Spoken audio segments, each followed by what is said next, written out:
Est-ce que tu m'entends? Est-ce que vous êtes là? Est-ce que tout le monde est chaud?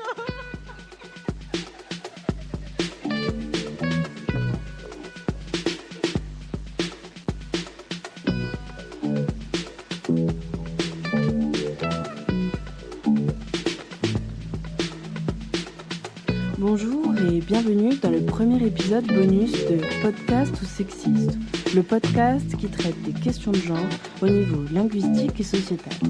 Moi, c'est Audrey Royer et je suis accompagnée de ma collaboratrice Loris. C'est moi-même, Loris Lautour. Aujourd'hui, nous sommes accompagnés des étudiants entrepreneurs de Corté. C'est donc un épisode en collaboration avec Pépite Corse. Pépite, qu'est-ce que c'est ? Pépite Corse est porté par l'Université de Corse et ses partenaires. Pépite a pour ambition de développer la culture entrepreneuriale auprès des étudiants inscrits dans l'enseignement supérieur en Corse. Cet épisode a été enregistré le jour international des droits des femmes avec Eléa, Julie, Cyril et Mathilde. Cet étudiant et ses étudiantes vont se présenter, définir ce qu'est l'entrepreneuriat, nous parler des valeurs essentielles pour elles, de leur vision des stéréotypes de genre dans l'entrepreneuriat et des axes d'évolution pour elles. Alors bonjour à toutes et à tous. Donc, je m'appelle Julie Martinez, j'ai 22 ans, bientôt 23. Je suis pour l'instant Pépite Corse graphiste, donc jeune entrepreneur. Même si je n'ai pas encore lancé mon projet, je tends à ce que ça se réalise comme il faut au courant de l'année qui arrive.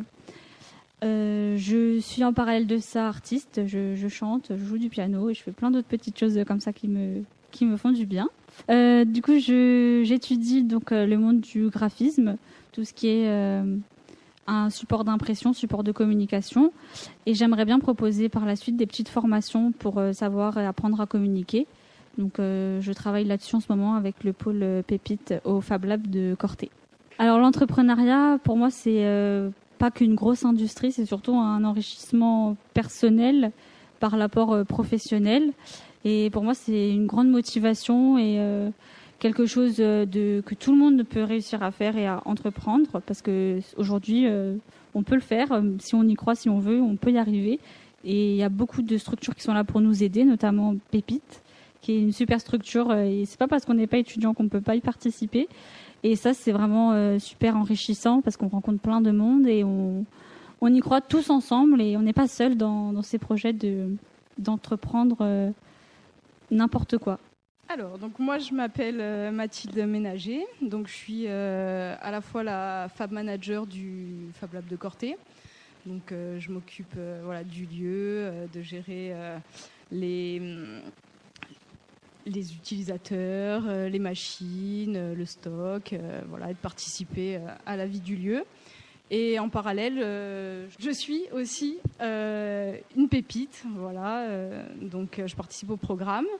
Donc mon parcours, moi j'ai commencé par d'abord des études dans le design produit, donc orienté design produit industriel, que j'ai dû faire sur le continent, car ici en Corse, actuellement, il n'y a pas encore de formation de ce type. J'espère que ça viendra et peut-être plutôt qu'on ne le croit.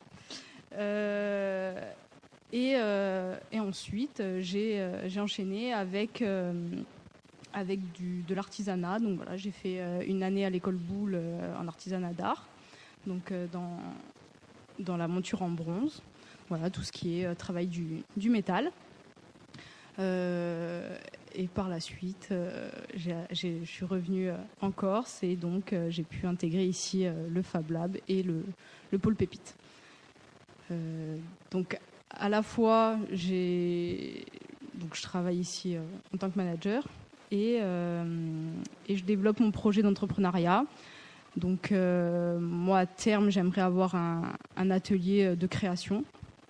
Avec de la matière locale que je fabrique moi-même. En tout cas, je suis en train d'expérimenter pour créer ma propre matière, donc à partir de déchets naturels, je dirais. Donc il y a une partie avec, je récupère du bois, des pommes de pin, des matériaux sous cette forme, et aussi tout ce qui est déchets halieutiques avec principalement le coquillage. qui actuellement est dit comme un déchet, mais on ne le voit pas de la même façon qu'un plastique, par exemple, échoué.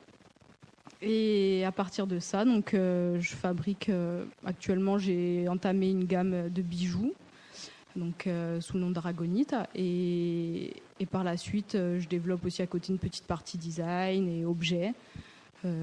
Voilà, avec aussi du jeu qui se mêle à la décoration. Voilà, c'est de l'objet à la fois utile et esthétique. Et le tout fabriqué en tout cas localement. Alors bonjour, je suis Cyril Trigaud, je suis auto-entrepreneur, étudiant auto-entrepreneur au pôle Pépite de Corté. Alors mon projet, c'est justement de faire de la musique et plus spécifiquement d'essayer de chercher ce que je peux faire moi pour la société en tant que musicien.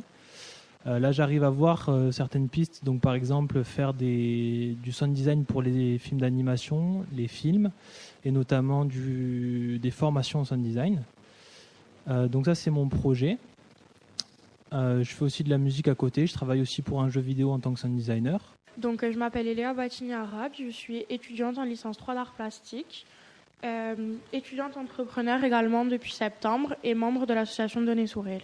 Du coup, j'ai rejoint le pôle Pépite et le monde entrepreneurial de façon à pouvoir déjà faire des ateliers artistiques, parce que je me dirige vers l'enseignement en art plastique. C'était une première approche également de la transmission liée aux arts, mais ça me permet également, l'entrepreneuriat et le pôle Pépite, de pouvoir tout simplement créer de nouvelles manières avec de nouveaux outils et essayer de développer mes créations artistiques en tant que, entre guillemets, artiste plasticienne. Donc, concernant l'association Donner-Sourire, c'est une association qui est apolitique, qui a un réseau d'entraide féminin et qui a pour but, en fait, d'aider les jeunes femmes dans la société corse, que ce soit quand elles sont victimes de violences sexuelles, de violences physiques, morales, psychologiques, mais également de promouvoir tout ce qu'elles peuvent faire. C'est vrai qu'on a essayé de travailler également avec les victimes quand il y a eu IWAS. On essaye d'avoir des conventions et des partenariats de façon à faire des choses pour les femmes dans la société. Je rejoins cette association il y a maintenant 1 an parce que l'année dernière, il devait y avoir un événement qui s'appelait Donninfest pour promouvoir en fait les femmes dans le milieu de la culture en Corse notamment, qui a malheureusement été annulé. Mais c'est une association qui m'a séduite à ce moment-là de par ses valeurs et c'est pour ça que je l'ai rejointe à ce moment-là. Alors c'est vrai que étant assez jeune, puisque je vais avoir 21 ans, l'entrepreneuriat au début ça voulait tout et rien dire.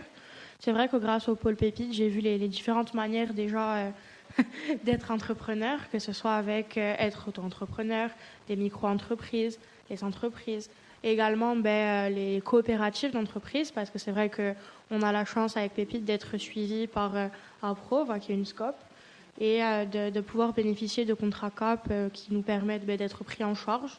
Et c'est vrai que c'est mon cas et ça m'aide aussi dans un premier temps avant de me lancer totalement. Surtout que moi, mon activité, c'est plutôt une activité secondaire plutôt que quelque chose dont j'aimerais faire mon métier à plein temps. Quelles sont les valeurs humaines que tu souhaites mettre en avant, Julie ? Les valeurs humaines que j'aimerais bien mettre en avant, en tout cas moi dans mon projet, c'est les valeurs de l'éducation. C'est-à-dire qu'on ne peut pas tout faire reposer sur l'école et qu'il y a plusieurs écoles qui sont le travail personnel, le travail sur soi et sur la confiance aussi sur les autres et les services que le monde propose et pas que le monde institutionnel. Et les valeurs que j'aimerais représenter, c'est la féminité, parce que j'aime bien tout ce qui est en rapport avec l'histoire de la femme et aussi la place dans laquelle elle s'inscrit aujourd'hui dans nos sociétés. Et aussi, oui, comme vous l'avez dit, le respect ou les choses classiques, quoi. C'est sûr qu'on a envie d'être à égalité dans tous les domaines.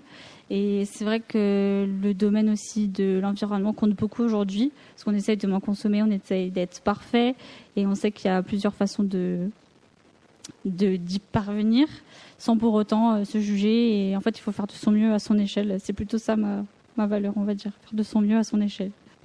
J'espère surtout qu'on va arrêter de se juger, qu'on va faire les choses dans le bien de l'autre, sans pour autant se mettre dans des cases et continuer de faire des choses qui n'ont pas de sens. Enfin, j'aimerais bien que les gens fassent des choses pour qu'elles aient du sens. Et même si le sens n'est pas le même pour tous, que ça soit un chemin à parcourir ensemble. Et toi, Mathilde ?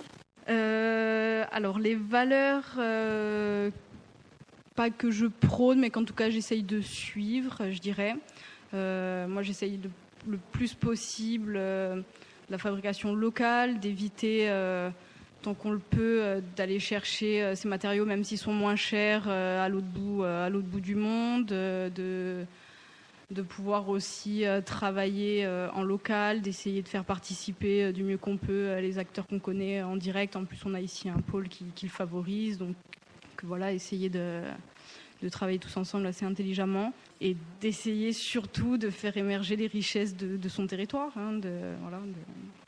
Alors les valeurs que j'ai pu préférer, en tout cas dans mon parcours, ça va être surtout la collaboration, parce que voilà, partout, déjà les écoles dans lesquelles je suis passée, et puis encore plus en entreprise, ou en tout cas ici au sein du pôle innovation et développement, c'est surtout voilà, c'est que ce soit c'est l'effervescence qu'il peut y avoir dans un lieu, et puis c'est se nourrir aussi de chacun. C'est pas seulement mener son projet, mais c'est essayer de voir aussi comment on peut aider les autres projets pour qu'à la fin aussi ils puissent être bénéfiques pour nous, et de s'entraider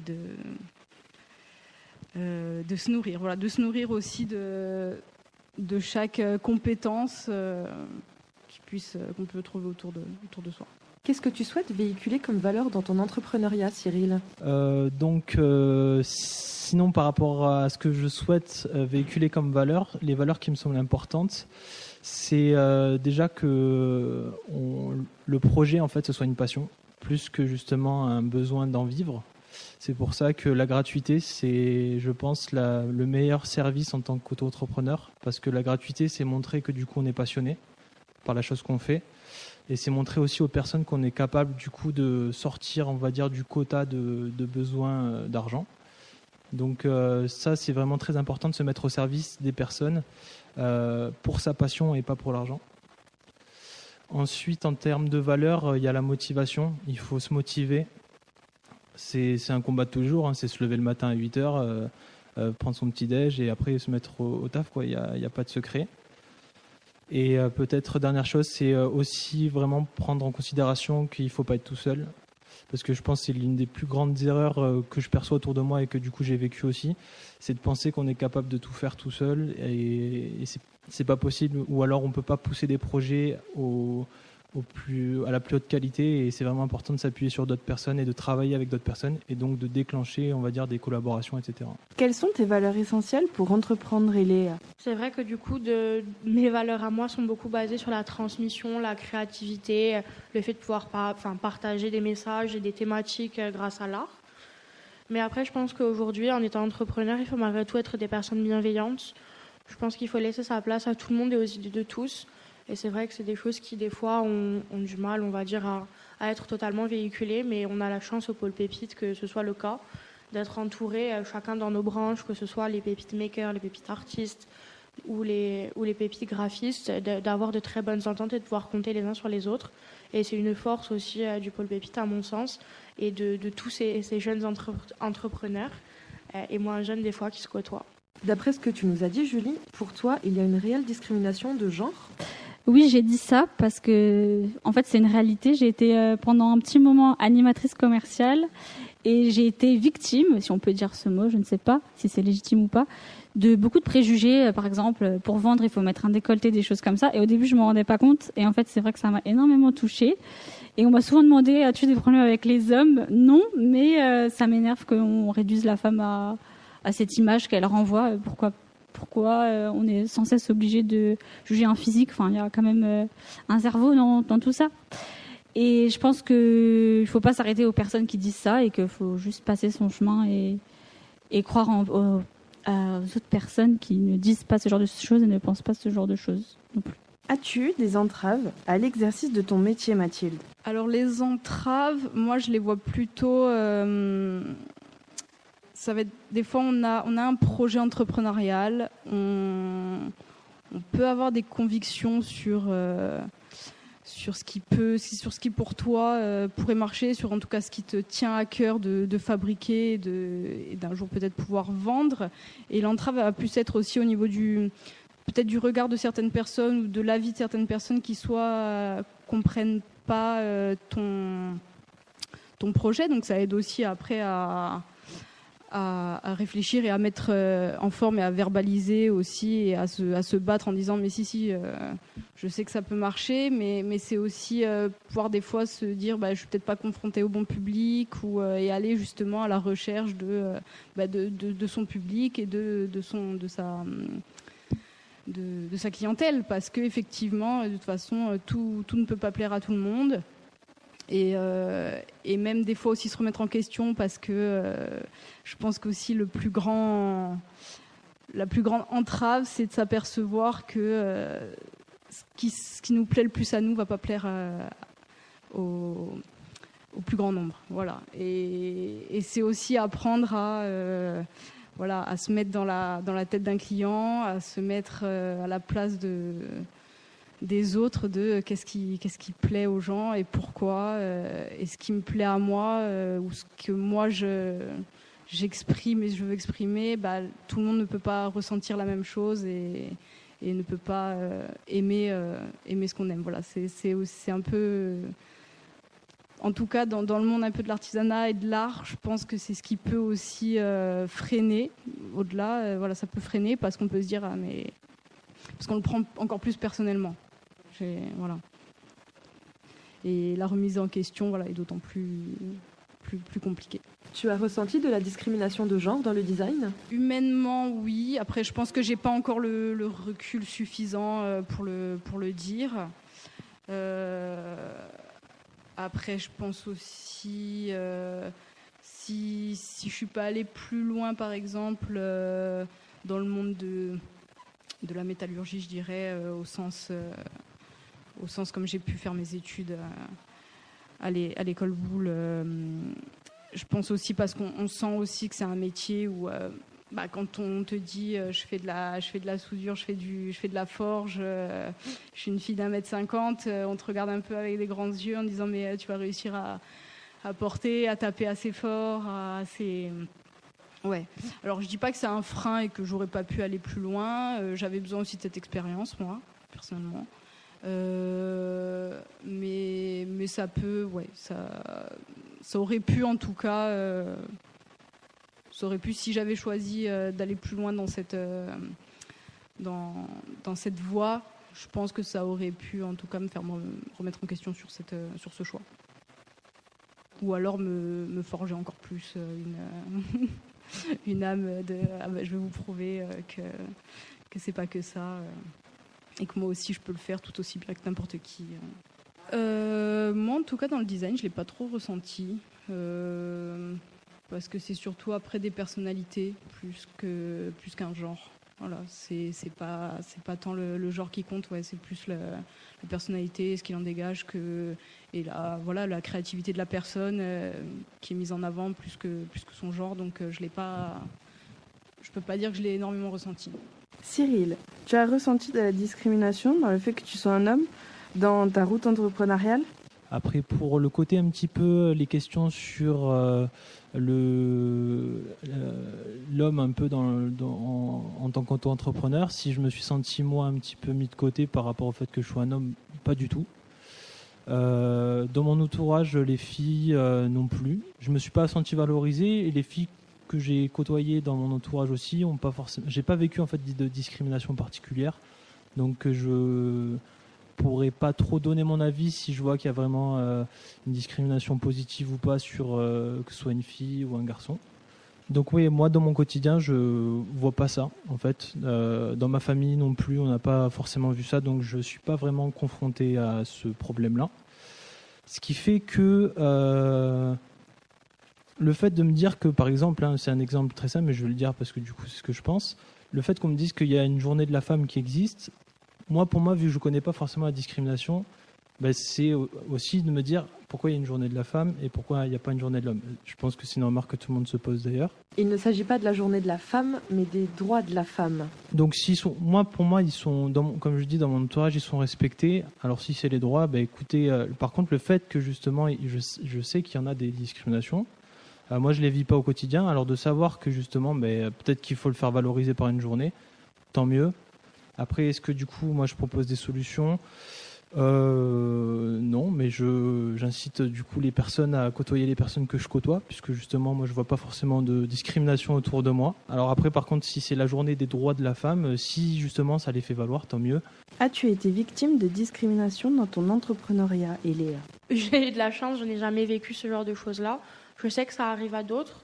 Je sais que y a souvent des remarques qui sont faites, que c'est plus difficile des fois de trouver sa place. Mais la chance qu'on a, je vais encore reparler du pôle Pépite, mais c'est que on va dire l'entrepreneuriat est plutôt féminin que masculin, puisqu'on a une majorité de femmes en Pépite.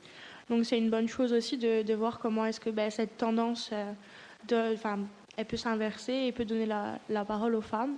Et j'espère surtout continuer à ne pas avoir d'autres entraves de par le fait que je sois une femme. C'est vrai qu'il y a certaines professions, par exemple, c'est vrai qu'on va dire quelque chose de tout bête, mais les graphistes, il y a plus d'hommes que de femmes. Et il y a toujours souvent des petits clichés, des petits stéréotypes en fonction des professions qu'il faut continuer à inverser. Et c'est toujours des fois amusant de voir même sur les réseaux sociaux les différents débats qui peuvent être menés par rapport à l'entrepreneuriat et même par rapport à la journée aujourd'hui du 8 mars, tout simplement. C'est vrai qu'il y a eu beaucoup d'échanges et de discussions par rapport à une action qui devait être menée à la CAB, avec des hommes qui devaient intervenir pour parler de la femme. Et notamment, je pense à Eugène Guérard, puisqu'il est, il est maintenant responsable de l'UMR LISA à l'université de Corté. Et je pense que justement, il faut continuer. On parlait d'entrepreneuriat et de valeurs, mais je pense que même dans le combat envers le droit des femmes, il faut rester tolérante et ouverte également, et ne pas toujours se refermer, même si j'ai transversé un peu le sujet de base. As-tu des pistes pour évoluer vers un monde plus inclusif ? Je pense qu'il faudrait sortir du jugement de genre, parce que ça sert à rien, déjà, et qu'on ne naît pas tous égaux, et que c'est pas grave, et que ça veut pas dire qu'on n'est pas normal, au contraire, il n'y a pas de normalité, et que, il faut juste se donner la main et avancer, même si on ne prend pas les mêmes directions ou si on ne pense pas la même chose. Moi, je suis une grande optimiste, alors je me dis que voilà, on peut ne pas être d'accord et pourtant faire de grandes et belles choses. Non, les solutions, ce serait de faire ce qu'on a envie, comme on a envie. Si on a envie de dire qu'on n'est pas d'accord, il faut le dire. Si on a envie de dire... si on a envie de changer d'avis aussi, c'est important. On peut dire quelque chose aujourd'hui et penser le contraire demain, et changer et voilà, ne pas se juger soi-même, et même si on n'est pas d'accord, c'est pas grave. Une note positive de fin, Mathilde ? Non, moi pour terminer, ce que je dirais, c'est croire en son projet déjà. Parce que voilà, si on n'y croit pas, on va pas réussir à le vendre, donc et à le partager. Donc je pense que déjà, pour bien entreprendre, faut bien aimer son projet. Selon toi, nous sommes déjà dans un monde égalitaire, Cyril. Donc tu ne vois pas de potentielle évolution ? Moi, voilà, dans mon quotidien, j'en ai pas forcément besoin. Je ressens pas le besoin de faire cette valorisation-là, de me dire que justement il y a des droits des femmes qui existent. Je considère tout le monde sur le même pied, quoi. Donc après, on a tous une éducation différente. Je pourrais pas proposer de solution concrète à ça, quoi. Même dans l'auto-entrepreneuriat, il faut juste que les mentalités évoluent, et c'est ce qu'elles sont en train de faire. Il faut du temps aussi pour que les choses changent, donc ça viendra petit à petit, je pense. Quelle est la note positive de fin pour toi, Eléa ? Non, en note positive, j'espère surtout continuer à voir des associations, des entreprises, à s'intéresser à la cause des femmes, à s'intéresser à la question de l'égalité des droits, au sujet des violences et à la défense de toutes ces causes-là qui, même sans forcément que tous soient pro-féministes, parce que le mot féministe aujourd'hui fait peur, mais à vouloir malgré tout avoir une vision correcte des choses et à défendre ces valeurs-là tout simplement. Et j'encourage également les femmes entre elles à arrêter souvent de s'attaquer les unes entre elles, que ce soit dans les milieux des professions, dans les milieux sur les réseaux sociaux, quand elles sont plus jeunes. et également à véhiculer des messages positifs. Et j'espère que les associations présentes actuellement et la collectivité de Corse, avec la OWC, ils vont réussir à mettre de bonnes choses en place.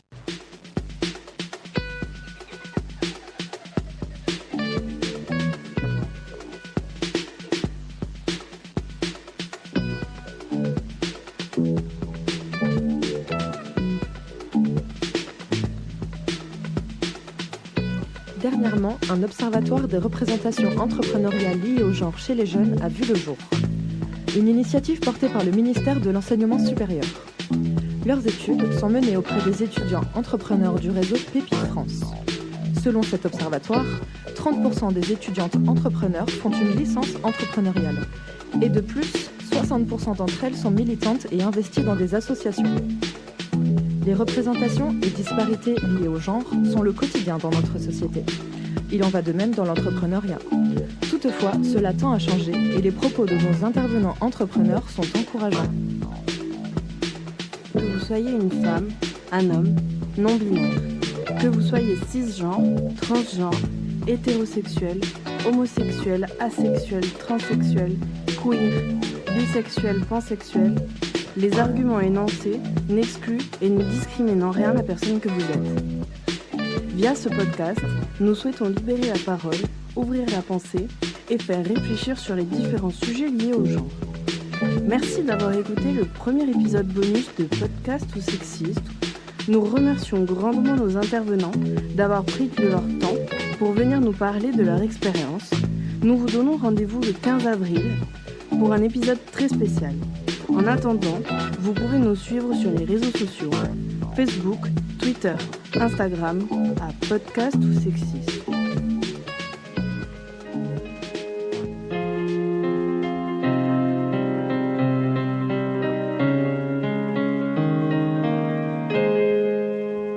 Je suis sa fleur de peau à 100%. Je suis le calme et la tempête. Je n'en fais qu'à ma tête.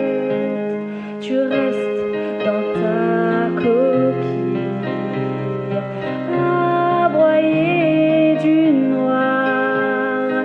Tu montes sur tes grands chevaux alors que ta patate en agro.